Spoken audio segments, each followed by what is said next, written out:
Саламатсыңарбы, менин сүйүктүү окуучуларым. Силер менен мен Ош шаарындагы номер 11 Валентина Терешкова мектеп-интернатынын башталгыч класс мугалими Айтматова Айдана болмокчу. Силер менен сабакты баштаардан алдын жагымдуу маанай түзүп алалы.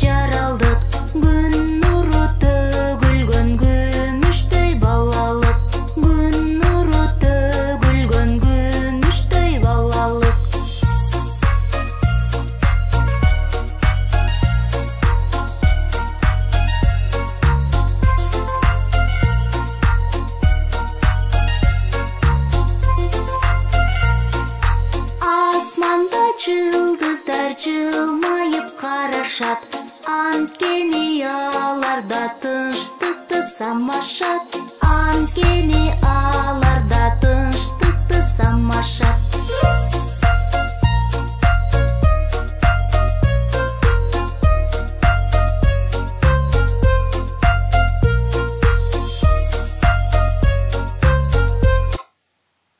Азаматсыңар балдар. Менимче бүгүнкү сабагыбыздын алтын эрежеси үйдө ата-энебизди угабыз, колду тез-тез самын менен жуйбуз, тапшырмаларды өз убагында аткарабыз, көчөгө чыкпайбыз, китептерди көп окуйбуз, убакытты туура пайдаланабыз.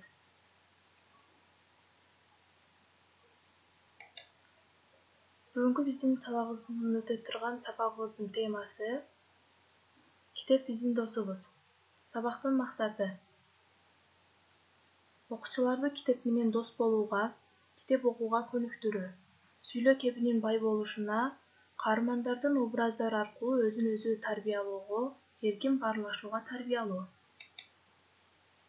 Ким китеп окуй билсе күтүнө эки дүйнө жарык берер ишине демекчи. Балдар, мен силердин баарыңарды китеп окууга чакырам. Китеп окуунун пайдасы. Билим адамга, улутка кут алып келе турган улуу мүлк. Адам жашоосунда ага эзелден терең баа берип келген. Билим адамга канат, билими күчтүү миңди чыгат. Китеп билим булагы, билим өмүр чырагы. Демекчи азыркы жаштардын көпчүлүгү китепке кайдыгер карап, соц тармактардын кулу болуп, китепканаларда китеп окуган жаштар азайгандан азайып бараткандай. Китеп адамдын чыныгы досу жана окутуучусу, акылдуу кеңешчиси жана ишенимдүү жардамчысы. Китеп адамдын руханий байланышындагы көнөрбөс көрөнгөнүн бири. Ал адамды өз башаатына баш багууга, жан дүйнөсүнүн сырдуу түйүндөрүн чечүүгө, учурдагы, өткөндөгү жана келечектеги турмушка сереп салып, байкоо жүргүзүүгө түрткү берет. Китеп адамды байланыштырат, деп улуу жазуучу Чыңгыз Айтматов да эскерип кеткен. Азыр биз китеп жөнүндө кичинекей видео көрүп алсак.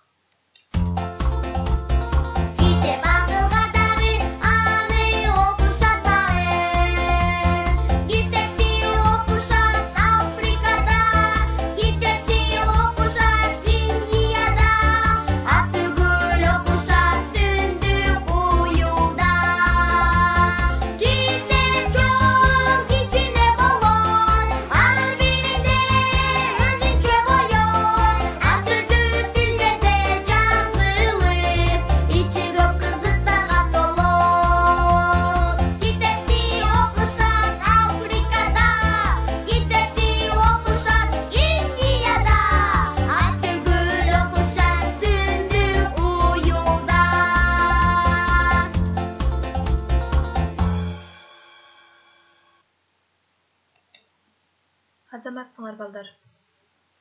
Биз китеп окуу эмнеге үйрөтөт? Китеп эмнеге үйрөтөт? Китеп ой жүгүртүүгө үйрөтөт, китеп сүйлөөгө үйрөтөт, китеп адамдарды түшүнүүгө үйрөтөт. Балдар, анда эмесе бүгүн биздин үйгө бериле турган тапшырма билим гана адамды эркин жана бийик кылат деген темада тил баян жасасыңар.